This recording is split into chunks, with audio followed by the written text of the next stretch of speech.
네. 그러니까 일반적인 솔루션 같은 경우에는 그냥 잘 도입해서 잘 배포하고 운영하면 되는 거예요. 네네. 근데 코파일럿은 좀 다른 개념이 담당자가 다 써야 되는 거거든요. 그렇죠. 이 담당자가 잘 쓸 수 있도록 환경을 마련하는 게 무엇보다 중요한데 비싼 돈 주고 했는데 네. 못 쓴다 그러면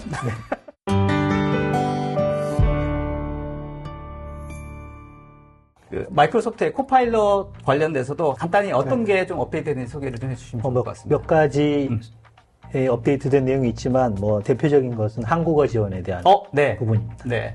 예, 현재 그 코파일럿이 8개 국어로 지금 지원이 되고 있는데 저희 한국어가 이제 2차 출시 국가에 포함이 됐습니다. 네. 그래서 늦어도 4월 말까지는 서비스가 오픈된다고 지금 공식적으로 뉴스에 지금 나왔습니다. 그래서 기쁜 소식을 좀 전달해 드릴 수 있게 됐습니다. 좋습니다. 한 달 아직도 기다려야 되는군요. 네, 그렇습니다. 네. 코파일럿은 3가지 옵션으로 지금 해당 기업의 마이크로소프트 365 테넌트상에 존재하는 다양한 형태의 데이터와 상호 작용을 하게 됩니다. 첫 번째 옵션인 라지 랭귀지 모델, 두 번째 옵션인 마이크로소프트 그래프. 이 그래프는 말씀드렸다시피 실제 M365 테넌트상에 존재하는 모든 종류의 데이터에 대한 정보를 가지고 있고 코파일럿은 이 데이터에 대한 인덱싱을 통해서 사용자에게 응답을 하게 되고요. 세 번째 옵션, 저희가 항상 사용하는 마이크로소프트 365 앱 되겠습니다. 이 3가지 옵션을 가지고 코파일럿이 동작을 하게 됩니다. 그 기반에는 마이크로소프트 365에서 제공하는 보안, 컴플라이언스, 개인정보 보호, 그리고 책임감 있는 AI, 이 프레임워크를 기반으로 동작한다는 부분 말씀을 드렸습니다. 네. 기본적으로 마이크로소프트 365라고 하는 베이스 하에서 코파일럿이 어떻게 움직일지에 대한 이야기가 핵심이죠, 그렇죠? 네, 그렇습니다. 간단하게 이제 요약을 드리면 코파일럿은 기업 요구사항에 맞게 설계가 되었다라는 다시 한번 말씀드리고요. 네. 비즈니스 데이터를 활용한다. 포괄적인 보안 규정 준수, 그리고 개인정보 보호, 최적화되어 있다.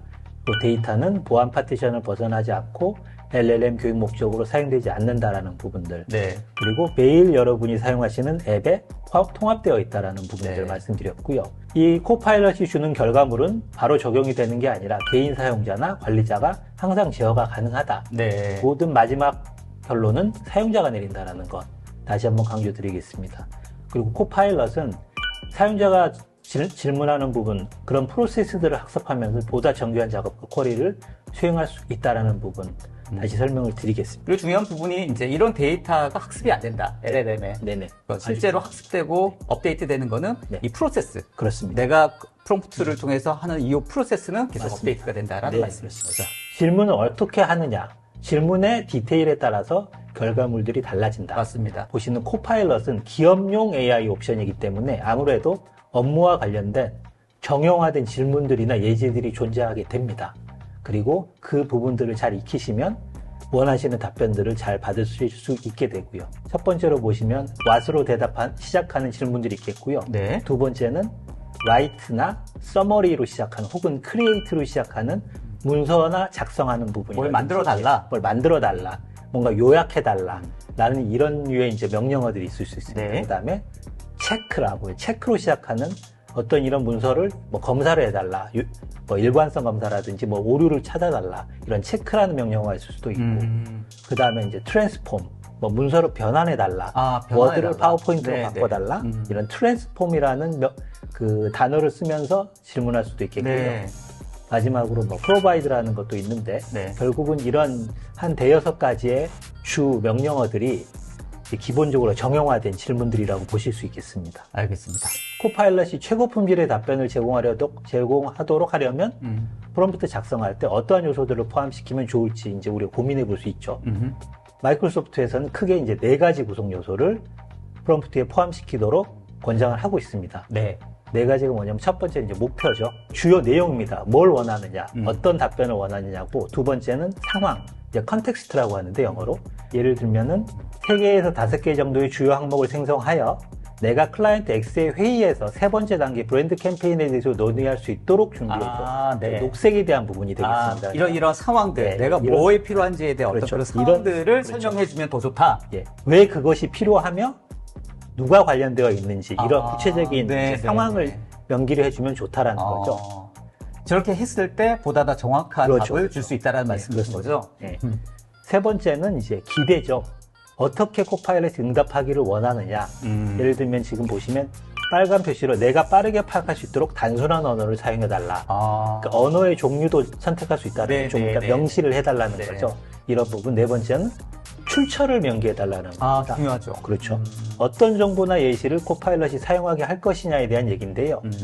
출처가 이제 분명해지면 범위를 좁힐 수가 있겠죠. 네, 그럼 네. 코파일럿이 그 해당된 범위 안에서만 데이터들을 가지고 오기 때문에 아무래도 최신의 데이터들, 좀 넓은 데서 가지고 오는 것보다는 조금 더 정확도가 높은 데이터를 가지고 올 수가 있겠습니다. 해서 이 네 가지 요소가 적절하게 포함되어 있으면 높은 수준의 답변을 기대하실 수가 이제 있게 됩니다. 요 핵심 키워드를 보니까 네. 보통 일상적으로 하는 뭐 그런 프롬프트와 약간 느낌은 다르네요. 그렇죠. 그러니까 말씀하셨던 것처럼 뭔가 비즈니스에 좀 더 특화돼서 네. 정확한 대답을 요구하는 네, 그런 네, 그렇습니다. 프롬프트 내용은 좀 다르다 이런 네. 느낌도 좀 드네요. 네, 그렇습니다. 아무래도 기본적인 비즈니스 데이터를 가지고 움직이기 때문에 네, 네. 일반적인 저희가 소비자들이 하는 그런 네. 질문하고는 조금 다르다라고 보실 수 있고 좀 알겠습니다. 정형화되어 있다라고 볼 수 알겠습니다. 있겠습니다. 그래서 알겠습니다. 프롬프트를 사용할 때 알아두셔야 될 부분인데요. 이거 네. 질문이 사실 굉장히 많은 질문 중에 그래요? 하나인데요. 네. 보시면 첫 번째, 코파일럿의 응답은 검토하고 확인해야 된다라는 주제인데요. 이게 무슨 네. 말이냐면 네. 코파일럿은 실제로 텍스트를 예측하고 생성하도록 설계된 LLM이죠. 네. 라지 랭귀지 모델을 기반으로 이제 동작을 하게 되는데 네. 이러한 모델들의 특징이 다양한 데이터들의 학습으로 인해 편향되거나 혹은 공격적이거나 잘못되거나 심지어 해로울 수 있는 컨텐츠들을 생성하는 경우가 있습니다. 그렇죠. 근데 이러한 잠재력은 이제 광범위한 인간의 편견이나 부정확성을 반영하여 학습된 데이터의 광대하고 다양한 특성 때문이라고 지금 기술이 되어 있는데 잘못된 그 할루시네이션이라고 우리가 보통 표현을 하는데 맞아요. 그럴듯한 오류들이 포함된 경우들이 많습니다.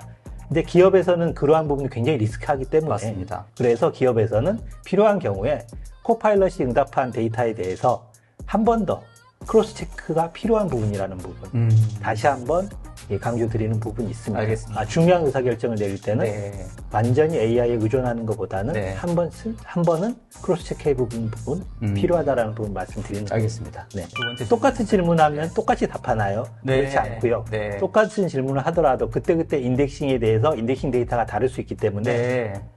다른 응답이 발생한다라는 부분 다시 한번 말씀드리도록 어떻게 해야 하겠습니다. 되나요? 계속 질문을 하면서 마음에 드는 걸 고르시면 될 것 같습니다. 약간 그런 팁이 필요하군요. 그렇죠. 뭐 리제너레이트도 가능하지만 네. 질문을 다시 한번 해보는 것도 네. 비슷한 효과를 볼 수는 있습니다. 세 번째, 윤리적으로 사용하셔라. 이 부분 다시 한번 말씀드립니다. 네. 요새 뉴스상에도 가짜 뉴스를 만들어낸다든지 페이크 AI를 뉴스가 통해서 많죠. 이런 뉴스 맞습니다. 만들어낸다든지 사용하시면 안 되고 자신 또는 다른 사람에게 해를 끼칠 수 있는 목적으로 해서 코파일럿 사용은 안 된다라는 부분 이제 세 가지 부분들 마지막으로 좀 강조를 드리겠고 네, 알겠습니다. 아무튼 이사님 말씀을 들어보니까 이 프롬프트 부분에서 네. 특히 기업 혹은 개인이라 하더라도 파워 유저라든지 네. 본인의 데이터를 가지고 뭔가 새로운 것들을 만들려고 하시는 분들 입장에서는 네네. 이 데이터의 신뢰성이라든지 어떤 뭐 그런 것들이 굉장히 중요하지 않습니까? 네, 중요해요. 그거를 하기 위해서 프롬프트라든지 활용 방법에 대한 기본적인 핵심적인 중요성, 네네네. 핵심적으로 지켜야 할 것들을 내가 인지하고 네. 코파일럿이랑 같이 커뮤니케이션 하는 게 필요하겠다 이런 생각이 드네요. 100% 믿는 것보다는 크로스 체크 해보는 부분들 추천드리는 부분. 알겠습니다. 이거는 실제로 해봐야지 알 것 같아요. 네, 그렇습니다. 네. 해봐야죠. 그리고 처음에 했을 때 뭔가 내가 원하는 답이 좀 안 나온다 하더라도 이거 왜 이래 이렇게 하는 게 아니라 네. 계속해서 계속, 어떻게 더 좋은 답이 나올지를 테스트를 해봐야지. 그렇죠. 아까 말씀드린 것처럼 네 가지 모델을 좀 적용을 시켜가지고 네. 좀 더 다양한 답변들을 한번 기대해 보실 수 있을 것 같습니다. 알겠습니다. 클라우드 서비스 활용할 때 기업에서 특히 관리자분들이나 의사결정하시는 분들이 가장 신경 쓰셔야 될 부분 이게 변화 관리입니다. 기업에서 생산성 향상 위해서 AI 옵션 도입을 하셨는데 비싸게 그 활용률이 떨어진다면 당연히 고민이 많을 수밖에 없겠습니다. 그래서 코파일럿도 마찬가지인데 코파일럿 한 카피에 1년에 50만 원입니다. 교육이나 변화 관리는 아주 필수적인 옵션 되겠습니다. 시엔토트 관련된 교육이나 변화 관리 서비스 이미 준비되어 있습니다. 관심 있으신 고객분들 영업 대표나 저희에게 연락 주시면 저희가 팔로업 해드리도록 하겠습니다. 실제로 이 코파일럿에 대한 기능들을 이제 마이크로소프트가 계속 업데이트하고 한글 버전도 나온다고 하니까 이런 서비스에 대한 관련된 것들은 뭐 마이크로소프트를 통해서 하지만 진짜 중요한 거는 이거를 담당자가 어떻게 쓸 거냐가 더 중요한 거거든요. 그러니까 일반적인 솔루션 같은 경우에는 그냥 잘 도입해서 잘 배포하고 운영하면 되는 거예요. 네네. 근데 코파일럿은 좀 다른 개념이 담당자가 다 써야 되는 거거든요. 그렇죠. 이 담당자가 잘 쓸 수 있도록 환경을 마련하는 게 무엇보다 중요한데 저는 관리라고 하는 지속적인 관리와 교육이 필요하다. 그렇죠. 비싼 돈 주고 했는데 네. 못 쓴다 그러면 활용도가 떨어지는 것도 문제이기 때문에. CN토트의 역량이 잘 발휘될 수 있는 네. 부분이 아닌가 저는 네. 생각이 되고 앞으로 연락이 많이 올 것 같고 그렇습니다. 많이 연락 주시기 바랍니다.